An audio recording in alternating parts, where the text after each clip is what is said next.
கர்த்தருடைய பரிசுத்த நாமத்துக்கு மகிமை உண்டாகட்டும். இந்த தேவ செய்தியை பார்க்கிற உங்களை ஆண்டவர் கடன் தொல்லையிலிருந்து விடுவிப்பார் என்று முழு விசுவாசத்தோடு நம்பி இந்த தேவ செய்தியை நான் பதிவு பண்ணுறேன். இந்த செய்தியில் ஆவியானவர் உங்களுக்கு தரக்கூடிய ஒவ்வொரு வசனத்தை வச்சு நீங்கள் கண்ணீரோடு ஜெபிப்பீர்களானால் உண்மையாகவே உங்களுடைய கடன் தொல்லையை ஆவியானவர் மாற்றி ஒரு அதிசயங்களை செய்வார். ஓகேங்களா? இப்போ ஒரு வசனத்தை நம்ம வாசிக்கலாம். 94ஆம் சங்கீதம் 18-19 வாசிப்போம். என் கால் சறுக்கிறது என்று நான் சொல்லும்போது கர்த்தாவே உமது கிருபை என்னை தாங்குகிறது. அடுத்த வசனம் 19 வாசிக்கிறோம். என் உள்ளத்தில் விசாரங்கள் பெருகையில் உம்முடைய ஆறுதல் என் ஆத்துமாவை தேற்றுகிறது. கவனிங்க, இந்த வேத பகுதியில் ஆவியானவர் சொல்கிறாரு, தாவீதை கொண்டு அவனுடைய வாழ்க்கையில் கர்த்தர் செய்த நன்மைகளை பற்றி கர்த்தர் இந்த இடத்துல சொல்கிறாரு. அந்த தாவீதுடைய கால் சறுக்கும்போது என் கிருபை தாவீதை தாங்குச்சு. இரண்டாவது, தாவீதுடைய உள்ளத்தில் விசாரங்கள் பெருகும்போது கர்த்தர் அவனை தேற்றக்கூடியவராய் ஆவியானவர் தாவீதுக்கு வெளிப்பட்டிருக்கிறார். கடன் தொல்லையில் பாதிக்கப்பட்டிருக்கிற என் அன்பு சகோதரியே, என் அன்பு சகோதரனே, கர்த்தர் உன்னை ஆறுதல் படுத்த போகிறார். இந்த வேத வசனத்தை நீங்கள் அப்படியே வாசித்து அப்படியே மன உருக்கத்தோடு நீங்கள் ஜெபிக்கணும். ஏன்னா கடன் தொல்லை என்பது ஒரு சாதாரணமான ஒரு பிரச்சனை கிடையாது. அதை நீங்கள் யாருக்கிட்ட சொன்னாலும் அவங்களால அதை புரிந்து கொள்ள முடியாது. கடன் வாங்கிட்டு அந்த கடனால் ஏற்பட்டு இருக்கிற நிந்த, அவமானம், கஷ்டம் இதெல்லாம் உங்களுக்கு மட்டும் தான் தெரியும்.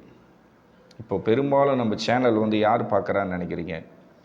கடன் தொல்லையில் பாதிக்கப்பட்டவங்க தான் பார்க்குறேன்.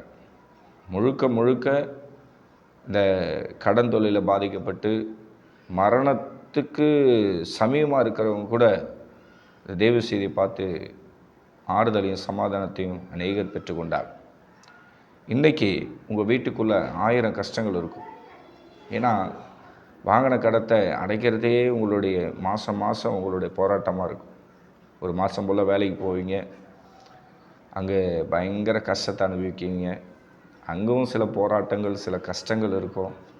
அந்த வேலை ஸ்தலத்துலேயும் குறைஞ்ச வருமானம் தான் இருக்கும். அந்த வருமானம் வந்தால் கூட குடும்ப செலவுக்கே திண்டாட்டமாக இருக்கும். இதில் கடன் அடைக்கணும், கடனை கொடுக்கணும், இன்ட்ரெஸ்ட்டு கட்டணும், பேங்க் லோனை கட்டணும், குழு லோனை கட்டணும். ஒரு வேளை ஒரு பைக்கு இஎம்ஐ வாங்கியிருப்பீங்க, அந்த இஎம்ஐ லோனை கட்டணும். இல்லை வேறு ஏதாவது வீட்டுக்கு தேவையான பொருட்களை வாங்கியிருப்பீங்க, அதுக்கு சில இஎம்ஐ கட்டணும். சில அதுக்கும் மாதம் மாதம் ஏதாவது ஒரு தொகையை கட்ட வேண்டியிருக்கும்.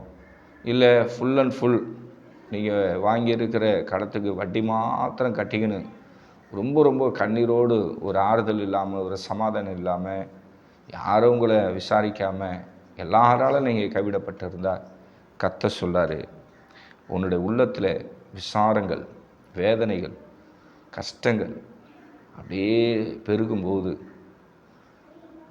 என்னுடைய ஆறுதல் உன் ஆத்துமாவை இனி தேற்றப்போகுது.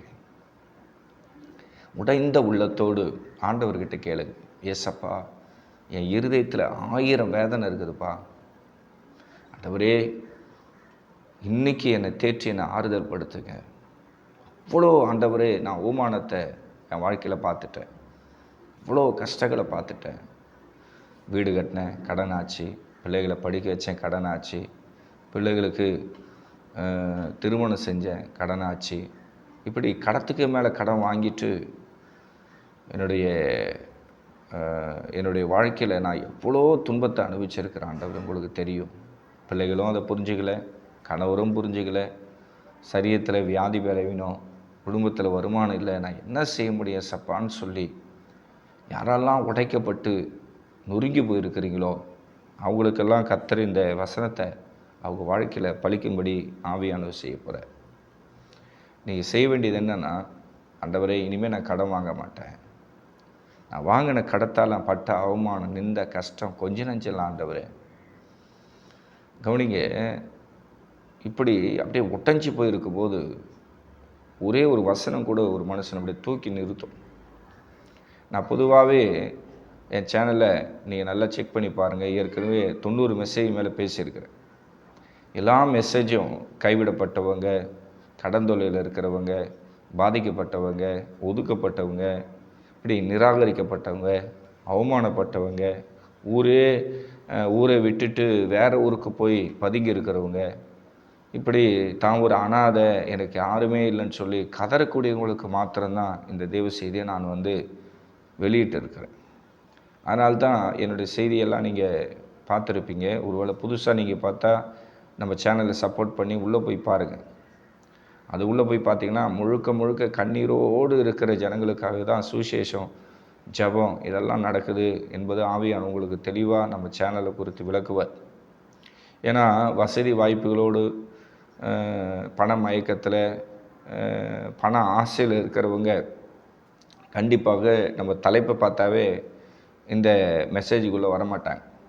ஏன்னா நான் யூடியூப்பில் நீங்கள் பாருங்கள், கடன் தொல்லையா அப்படின்ற டைட்டில் போட்டு தான் வெளியிடுறேன்.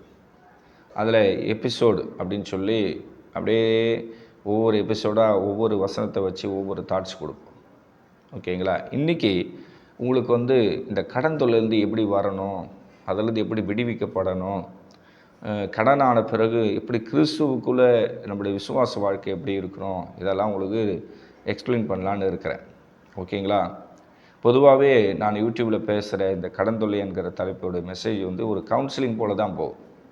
அப்படியே உங்களுக்கு ஆழமான செய்திகளை கொண்டு போயெல்லாம் நீங்கள் இப்படி இருக்கணும் அப்படி இருக்கணும்னு சொல்லி சட்டத்திட்டங்களோடு இதை பேச முடியும். ஏன்னா உடஞ்சி போயிருக்கிற உள்ளத்துக்கு மருந்து போல வார்த்தைகளை தரணும், அவங்கள தைரியப்படுத்தணும், அவங்களுடைய தற்கொலை எண்ணங்கள் மாறணும். மேலும் அவங்க பயந்து நடுங்கி அப்படியே கூனி குறுகி போயிருப்பாங்க. அவங்கள அப்படியே தூக்கி நிறுத்தி, ஏசப்பா இருக்கிறாரு, கவலைப்படாத, தைரியமாக இருங்க அப்படின்னு சொல்கிறது தான் இந்த மெசேஜுடைய முக்கியமான நோக்கம். அதனால தான் நான் பேசுகிற மெசேஜ் எல்லாம் அப்படியே ஸ்லோ மூமெண்ட்டில் போகும். என்ன ஒரு ஃபயர் இல்லை, ஒரு அபிஷேகம் இருக்குல்ல, ஒரு வல்லமை இல்லை நீங்கள் நினைப்பீங்க. இந்த மெசேஜை நீங்கள் பார்த்தீங்கன்னா உண்மையில் உங்களுக்கு அழ வரணுன்ற ஒரே ஒரு நோக்கத்துக்காக தான் அப்படியே மன உருக்கத்தோடு கூட கர்த்தருடைய வார்த்தையை ஒவ்வொரு எபிசோடில் நான் பேசின்னு வரேன். உங்கள் உள்ளத்தில் இப்போது சந்தோஷ, சமாதானம், ஒரு ஆறுதல் இருக்குதுங்களா? கண்டிப்பாக இருக்காது. ஏன்னா கடனை வாங்கிட்டு நீங்கள் கட்ட முடியாமல் ஒரு கடத்தை அடைக்கிறதுக்கு அங்கே கடன் வாங்குவீங்க, அந்த கடத்தை அடைக்கிறதுக்கு இங்கே கடன் வாங்கி, இந்த கடத்தை அடைக்கிறதுக்கு அங்கே கடன் வாங்கி வாழ்க்கையில் நிம்மதி சமாதானமே இருக்காது. வர வருமானம் ஃபுல்லாகவே இன்ட்ரெஸ்ட்டு. எவ்வளோ நாள் தான் நீங்கள் இன்ட்ரெஸ்ட் கட்டுவீங்க? நான் கேட்குறேன். என் அன்பு சகோதரி சொல்லுமா, எவ்வளோ காலம் தான் உன்னோட உழைப்பை வட்டிக்காரனுக்கே கொடுத்துன்னு இருப்பேன்? உன் வாழ்க்கையில் எதனா சமாதானம் இருக்குதாம்மா? மாதம் ஃபுல்லாக வேலை செய்கிற, கொண்டு போய் அப்படியே பிரித்து இன்ட்ரெஸ்ட்டு கொடுத்துரும். ஏன்னா இன்ட்ரெஸ்ட் கொடுக்கலன்னா அவன் சும்மா இருக்க மாட்டான். அவன் வீட்டு வாசலில் கண்ணாபண்ணான்னு பேசுவான், கெட்ட வார்த்தைகளை கேட்பான், தூஷிப்பான், சபிப்பான். நீ எப்படி இருக்கிறேன் பார்க்குறேன், இந்த மாதம் வட்டி கட்டலை, அடுத்த மாதம் வருவேன், வச்சாவணும் எனக்கு அப்படின்னு இந்த வட்டிக்காரனுடைய ஈவில் ஸ்பிரிட் உங்களுக்குள்ளே ஒரு பெரிய பயத்தையும் நடுக்கத்தையும் கலக்கத்தையும் உண்டாக்கும். ஏன்னா பொதுவாகவே இன்ட்ரெஸ்ட்டு ஒருத்தர் கொடுக்குறாங்கன்னா அவங்க உண்மையிலே மனுஷனே கிடையாதுன்னு தான் சொல்ல முடியும். அதில் ஒருத்தர் கூட நல்லவர்னு சொல்ல முடியாது. இன்ட்ரெஸ்ட்டு கொடுக்குறவங்க நல்லவங்க நம்ம சொல்லவே முடியாது. ஏன்னா அவங்க தொழிலே வட்டி தொழில் தான். அந்த வட்டி தான் அவங்களுக்கு சாப்பாடு, அதுதான் அவங்களுக்கு ஆகாரம். அப்படி இருக்கும்போது உங்களுக்கு இறக்கப்படுவாங்க, அட்ஜஸ்ட் பண்ணுவாங்கன்னு சொல்லி நீங்கள் கனவு காணாது. வாங்குறது உங்களுடைய ஃபால்ட்டு. அவங்களுக்கு தேவை இன்ட்ரெஸ்ட்டு. இப்போ நீங்கள் எவ்வளோ காலம் இப்போ இன்ட்ரெஸ்ட் கட்டினே இருப்பீங்க? அதுதான் ஒரு கொஸ்டின். இப்படியே சாகிற வரையும் நீங்கள் இன்ட்ரெஸ்ட் கட்டியிருந்தா உங்கள் வாழ்க்கையில் எப்படி சந்தோஷம் இருக்கும்? நிம்மதியாக போய் நீங்கள் சர்ச்சில் கூட உட்கார முடியாது, நல்லா சிரிக்க முடியாது, நல்லா ஃப்ரீயாக இருக்க முடியாது, நைட்டு ஃபுல்லாக தூக்கம் வராது. நம்ம ஏன் தான் கடன் வாங்கணும்னு தெரியல, எப்படி இவ்வளோ கடன் ஆச்சு, இது எப்படி அடைப்போம் அப்படின்னு பல நினைவுகள் உங்களை மோத ஆரம்பிக்கும். பல விதமான குழப்பங்கள் வரும். இதுக்கு ஒரே ஒரு வழி, ஏசப்பா மாத்திரம் தான். வேறு வழியே இல்லைங்க. உங்கள்கிட்ட கண்ணீர் ஜெபம் இருந்தால், உங்கள் ஜெபத்தை ஏசப்பா கேட்டு உங்களை அந்த கடன் தொல்லையிலிருந்து வெளியே கொண்டு வந்துடுவேன். ஆண்டவர் இங்கே ப்ராமிஸ் பண்ணுறாரு பாருங்கள், என் உள்ளத்தில் விசாரங்கள் பெருகுச்சு. யார் சொல்கிறா இதை? தாவீது சொல்கிறார். என் உள்ளத்தில் ரொம்ப விசாரங்கள் பெருகுச்சு, ஆனால் கர்த்தர் எனக்கு கிருபை தந்து என்னை ஆறுதல் படுத்தி என் ஆத்துமாவை தேற்றிட்டார். கிருபை தாங்க. கவனிச்சிங்களா? இப்போ அப்படியே கால் சறுக்கி விழுந்தது போல் உங்கள் சூழ்நிலை இருக்குது. நல்லா நடக்கக்கூடியவங்க திடீர்னு கால் சறுக்கி விழுந்து ஒரு காலோ கையோ சுலுக்கிச்சு அப்படின்னா அவங்களால நல்ல மறுபடியும் எப்போதும் போல் நடக்க முடியாது, எப்போதும் போல் கை காலை இப்படி ஆட்ட முடியாது. அதுதான் நீங்கள் இந்த 94 சங்கீதம் 18-19 வாசித்து பார்த்தீங்கன்னா, இப்படி தான் என்னுடைய வாழ்க்கையில் தடுமாற்றம் வந்தது. அவருக்கு கடன் தொல்லை என்கிற அந்த சறுக்கல் ஏற்பட்டிருக்காது. அவருக்கு தாவீதுக்கு வேறு ரூபத்தில் பிசாசுடைய கிரியை இருந்தது. ஆனால் இந்த வசனத்தை நான் உங்களோட கடன் தொல்லைக்காக நீங்கள் இப்படி தியானிங்கன்னு சொல்லி கொடுக்குறேன். இதுவும் ஒரு தடுமாற்றம் தானே. நல்லா போயிருந்த உங்கள் வாழ்க்கை என்றைக்கு கடன் வாங்கினீங்களோ அன்றைக்கிலேருந்து தானே ஒரு பாதிப்பு. உண்மையாக போயிங்களா? வருமானம் இருக்குது, பையன் சம்பாதிக்கிறான், வீட்டுக்கார் சம்பாதிக்கிறார், நான் வர சம்பாதிக்கிறேன்னு சொல்லி ஏதோ ஒரு விதத்தில் அந்த கடத்தை அடிச்சிடலான்னு சொல்லி நீங்கள் ஏதோ ஒரு பேங்க் லோனோ, ஒரு ஹவுஸ் லோனோ, அல்லது ஒரு ஜுவல்ஸை வாங்கி சொந்தக்காரர்கிட்ட வச்சுட்டோ எப்படியோ நீங்கள் கடை வாங்கி அன்னைக்குரிய ஆபத்து, அன்னைக்குரிய கஷ்டத்தை சரி பண்ணுறதுக்கு 4 இடத்துல கடை வாங்கியிருப்பீங்க. ஏன்னா வீட்டுக்குள்ளே 4 வருமானம் இருக்குதே, நம்ம வருமானம் இருக்குது, வீட்டுக்கார் வருமானம் இருக்குது, பிள்ளை வருமானம் இருக்குது, சமாளிச்சிக்கலாம்னு சொல்லி வாங்கிட்டீங்க. ஆனால் ஒவ்வொரு பிரச்சனை நீங்கள் கடன் வாங்கின பிறகு ஒவ்வொரு பிரச்சனை, வீட்டுக்காருக்கு உடம்பு சரியில்லாமல் போயிடும், திடீர்னு பையனுக்கு ஒரு மாதிரி ஆகிடும், திடீர்னு உங்களுக்கு ஒரு மாதிரி ஆகிடும், வருமானம் தடைப்பட்டு போயிடும், அந்த கடத்தை கட்ட முடியாது, இந்த கடத்தை கட்ட முடியலன்னு சொல்லி இன்னொரு இடத்துல கடன் வாங்குவீங்க. அதுக்கு ஒரு வட்டி, இதுக்கு ஒரு வட்டி, இதுக்கு ஒரு வட்டி, அதுக்கு ஒரு வட்டி, எதுக்கு வட்டி கட்டிட்டு நீங்கள் நெஞ்சில் அப்படியே குத்தின்னு இருப்பீங்க. இதுவும் எவ்வளோ காலம் தான் இருப்பீங்க? இதுக்கு ஒரு விடிவு காலம், இதுக்கு ஒரு தீர்வு, இதுக்கு ஒரு விடுதலை கிடைச்சா தானே நீங்கள் கிறிஸ்தவ வாழ்க்கையை சந்தோஷமாக அனுபவிக்க முடியும். இப்போ கடத்துக்கு மேலே கடத்தை வாங்கிக்கணும், வட்டிக்கு மேலே வட்டி கட்டிக்கணும், வரக்கூடிய வருமானத்தெல்லாம் நீங்கள் இப்படியே போயின்னு இருந்தால் உங்கள் வாழ்க்கையில் கண்டிப்பாக ஒரு மாற்றம் வரவே வராது. நீங்கள் விடுதலையை ஆண்டவர்கிட்ட கேட்கணும். ஆண்டவரே எனக்கு ஒரு கிருபை தாங்க. வாய் திறந்து என்ன கேட்கணும்? ஏசப்பா எனக்கு ஒரு கிருபை தாங்க. நான் 94 சங்கீதம் அந்த 18-19 நான் இப்போ மெசேஜாக நான் பார்த்துன்னு இருக்கிறேன். நான் கூட கால் சறுக்கி விழுந்த நிலவரத்தில் இருக்கிறேன். தடுமாறிட்ட ஆண்டவரே, வழி தவறி போயிட்டேன், வாங்கக்கூடாது, ஏசப்பாவுக்கு பிடிக்காத காரியத்தை செஞ்சிட்டேன், கடன் வாங்கினா ஏசப்பாவுக்கு பிடிக்காது, என் மனசாட்சியை கொண்டுட்டு வேறு வழி இல்லாத நான் வாங்கிட்டேன், தப்பு தான் ஆண்டவரே, என்னை மன்னிச்சிடுங்கன்னு சொல்லி அப்படியே கால் சறுக்கி கீழே விழுந்த ஒரு நிலவரத்தில் நான் இருக்கிற ஆண்டவரே, என்னை தூக்கி விட, எனக்கு பிஸ்னஸில் உதவி செய்ய, குடும்ப கஷ்டத்துக்கு உதவி செய்ய யாருமே முன்னுக்கு வரலப்பா. அப்போ நான் நல்லா தெளிவாக பார்க்குறேன். அப்போ நான் விழுந்த இடத்துலேருந்து மறுபடியும் எழுந்து நிற்கணும், தலை நிமிர்ந்து நடக்கணும். இதுக்கு என்ன தேவை? ஆண்டோடைய கிருபை தான் தேவைன்னு சொல்லி நான் இப்போ விசுவாசிக்கிறேன். ஆண்டவரே, எனக்கு நீங்கள் கிருபை தந்து என் ஆத்துமாவை தேற்றி என்னை ஆறுதல் படுத்தி மறுபடியும் பழைய நிலைமைக்கு என்னை நீங்கள் கொண்டு வந்து நிறுத்துவின்னு சொல்லி ஏசப்பா நான் விசுவாசிக்கிறேன்னு சொல்லி என் அன்பு சகோதரியே, என் அன்பு சகோதரியே கண்ணீரோடு தேவ சமூகத்தில் விழுந்து கிடக்கணும். விடுதலை கிடைக்கிறவரும் ஏசப்பா நீங்கள் விடக்கூடாது. கடன் என்கிற சப்பகட்டு உடையிற வரைக்கும் நீங்கள் கெஞ்சி கெஞ்சி கெஞ்சி கெஞ்சி ஜெபம் பண்ணிக்கினே இருக்கணும்.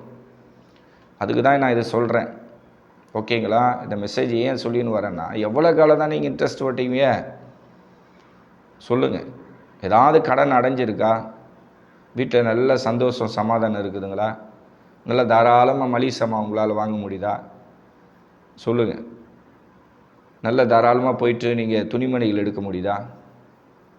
பிள்ளைகளுக்கு நல்ல ஒரு 10 செட்டு, உங்களுக்கு ஒரு 10 செட்டு, உங்கள் வீட்டுக்காருக்கு ஒரு 10 செட்டு, ஒருவேளை உங்களுக்கு பேரன் பேத்தி இருந்தால் அதுங்களுக்கு ஒரு 2-3 துணி எடுத்து போட்டு அழகு பார்க்கலான்னு பல நாள் ஆசை இருக்குது. அதுவும் அது நிறைவேறுதா? ஒன்றுமே நடக்காது.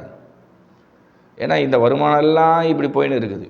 இன்னும் சில பேர் வாடகை வீடு, கரண்ட்டு பில் கட்டணும், திடீர்னு வாடகை வீட்டை காலி பண்ண சொல்லுவாங்க. இந்த வீட்டிலேருந்து அந்த வீட்டுக்கு போனால் அங்கே நம்ம எப்படி இருப்போம், இந்த பயம் வேறு. இப்போ வாடகை வீட்டில் இருக்கிறவங்க என்ன செய்ய முடியும்? ஒரு சின்ன கடத்தை கூட அவங்களால கொடுக்க முடியும்.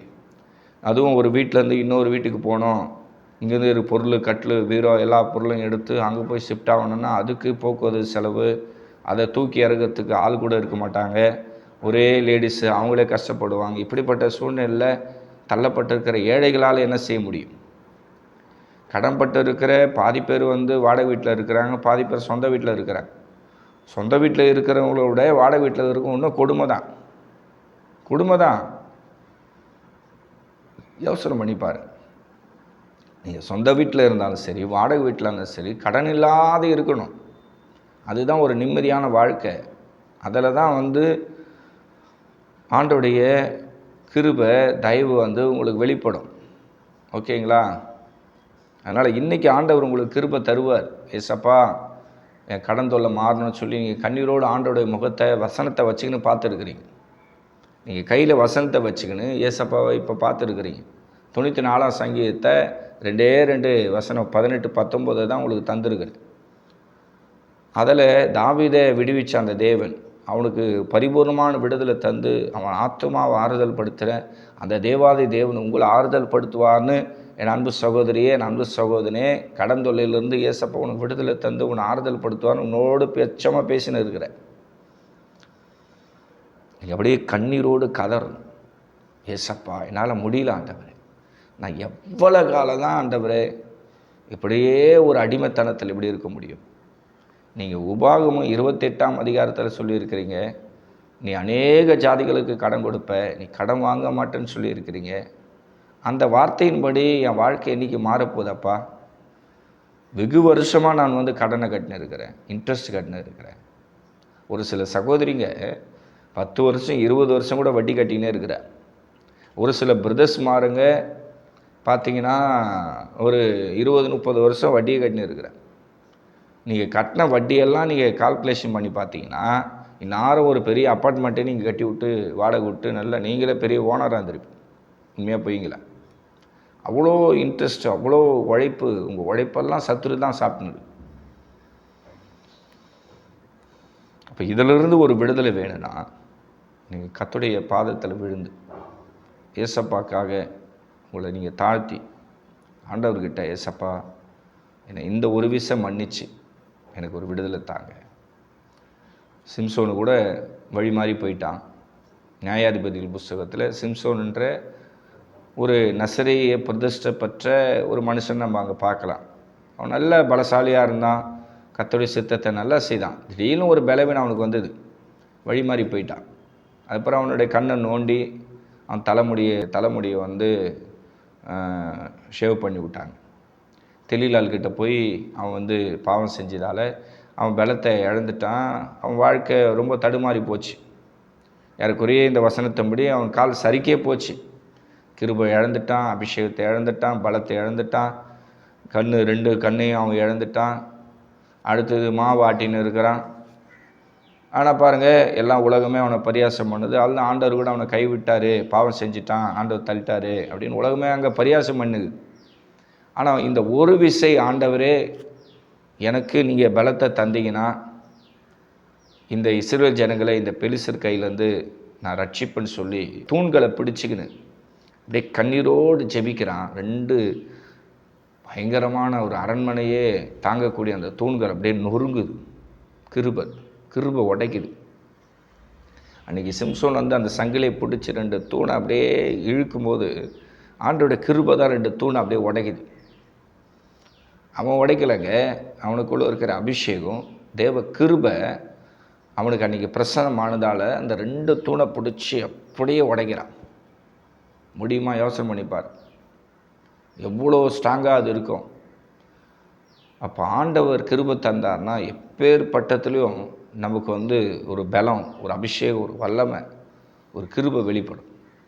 பாருங்கள், அந்த 2 தூணை பிடிச்சி சிம்சோன் உடைக்கிறான். கட்டடமே அப்படியே உடையுது, நொறுங்குது. அங்கே இருந்த எல்லாரும் மறித்து போனாங்க. அது ஒரு பெரிய ரட்சிப்பு தானே. சிம்சோன் இறந்துடுறாரு, ஏன்னா அவர் இறந்து தான் ஆகணும். அவருடைய ஊழியம் அவ்வளோதான். அவரை வச்சு இஸ்ரவேல் ஜனங்களுக்கு ரட்சிப்பு தரணும், அது ஆண்டோடைய சித்தம். ஓகேங்களா? ஆனால் ஆண்டவர் இங்கே பார்க்குற இந்த கிருபைன்றது, அதாவது நம்ம பிராணன் அழிக்கிற கிருபை கிடையாது. சத்துருக்களை அழிக்கிற கிருபை தான் சிம்சோனுடைய வாழ்க்கையில் வெளிப்பட்டது. அப்போ ஆண்டவர் அவனுக்கு கிருபை தந்து அவன் கையால் எல்லாரும் செத்து போகிற அளவுக்கு அந்த இடத்துல கிரியை செஞ்சு ஒரு பெரிய விடுதலையை ஆண்டவர் இஸ்ரேல் ஜனங்களுக்கு வெளிப்படுத்தியிருக்கிற. நீங்கள் உயிரோடு இருந்து சாதிக்கணும். நீங்கள் உயிரோடு இருந்து ஒரு பைசா கூட கடன் இல்லை, நான் இறந்து போனால் கூட என் பிள்ளைகளை ஒரு கடன்காரன் கூட வந்து கேட்க மாட்டான், என் சாவை கூட கடன் வாங்கி என் பிள்ளைங்க எடுக்க மாட்டாங்க, அந்தளவுக்கு ஏசப்பா எனக்கு கிருபை தந்துட்டார், இப்போ நான் கண்ணை மூடினா கூட நிம்மதியாக கண்ணை மூடி பரலோகராஜ்யம் போயிடுவேன்கிற விடுதலையோடு நீங்கள் இருக்கணும். நீங்கள் உயிரோடு இருக்கிற சகல நாளும் ஒரு பைசா கடன் உங்களுக்கு இருக்கக்கூடாது. கடன் இல்லாத வாழ்க்கையை நீங்கள் வாழ்ந்து காட்டணும். இதற்கு தேவ கிருபை தான் உங்களுக்கு தேவை. ஏன்னா ஆண்டவர் அனுமதிக்காத பாதையில் நீங்கள் போயிட்டீங்க. ஆண்டவர் அனுமதிக்கலை. போய் கடன் வாங்கு, இன்ட்ரெஸ்ட் வாங்கு, வட்டிக்கு வாங்கு, பேங்க்கில் லோனு போடு, சொந்தக்காரர்கிட்டலாம் நகை வாங்கி வை அப்படின்னு ஆண்டவர் சொல்லலை. அந்த டைம் உங்கள் வீட்டில் ஒரு கஷ்டம், அதை நான் தப்புன்னு நான் சொல்லலை. ஏன்னா நானும் 3 பிள்ளைகளை வச்சுன்னு இருக்கிறேன். நானும் கஷ்டப்பட்டு வறுமையில் பாதிக்கப்பட்டு எவ்வளோ கஷ்டத்தெல்லாம் நான் என்னோடய சின்ன வயசுலேருந்து அனுபவிச்சிருக்கிறேன். இப்போது ஏசப்பா நான் நல்லா வச்சுருக்கிறேன். உங்களுக்கெல்லாம் ஆறுதல் சொல்லி உங்களுக்கெல்லாம் ஜெபம் பண்ணுறதுக்கு ஆண்டவர் என்னை போஷித்து என்னை ஆசீர்வதித்து பல அதிசயங்கள் அற்புதங்களை செஞ்சு ஏசப்பா எனக்கு கிருபை தந்து என்னை வாழ வச்சிருக்கிறேன்.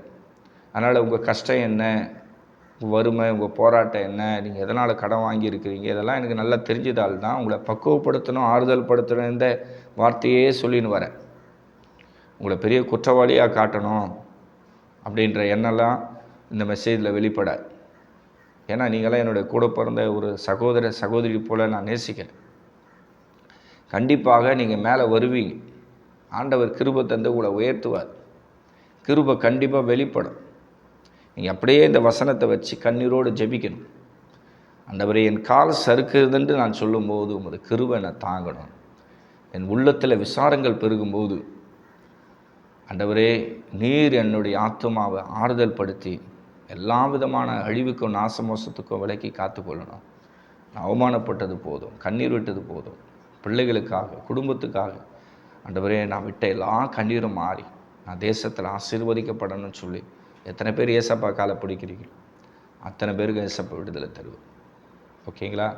உங்கள் வாழ்க்கை கண்டிப்பாக மாறும். நீங்கள் ஜெயிப்பீங்க. அப்படியே நீங்கள் இருக்க மாட்டீங்க. வருஷ கணக்கில் நீங்கள் வட்டி கட்டி கட்டி கட்டி ரொம்ப சோர்வில் இருக்குது, ரொம்ப மனசு உடஞ்சி போயிருக்குது. அதனால் ஏசப்பா உங்களை தைரியப்படுத்துவார், ஆறுதல் படுத்துவார், உங்களுக்கு சமாதானம் தருவார், உங்களை ப்ளஸ் பண்ணுவார். நல்ல வருமானத்தோடு சந்தோஷமாக நீங்கள் 3ஆம் 4ஆம் தலைமுறை மட்டும் இந்த பூமியில் வாழ்கிற அளவுக்கு ஏசப்பா ஒரு பெரிய விடுதலையை உங்களுக்கு அனுப்பி தருவார். அதனால் ஆண்டவரை விட்டு விலகாதீங்க, சபையை விட்டு விலகாதீங்க, சத்தியத்தை விட்டு விலகாதீங்க. ஆண்டவருக்கு உண்மையாக இருங்க. கண்டிப்பாக உங்கள் வாழ்க்கையில் ஆசீர்வாதம் வரும். ஓகேங்களா? அடுத்த தெய்வ செய்தியில் உங்களை சந்திக்கிறேன். அது வரைக்கும் உங்கள் எல்லாருக்கும் நான் ஸ்தோத்திரங்களை சொல்லி விடைபெறுகிறேன். நன்றி, ஸ்தோத்திரம். God bless you. எல்லாருக்கும் ஸ்தோத்திரம்.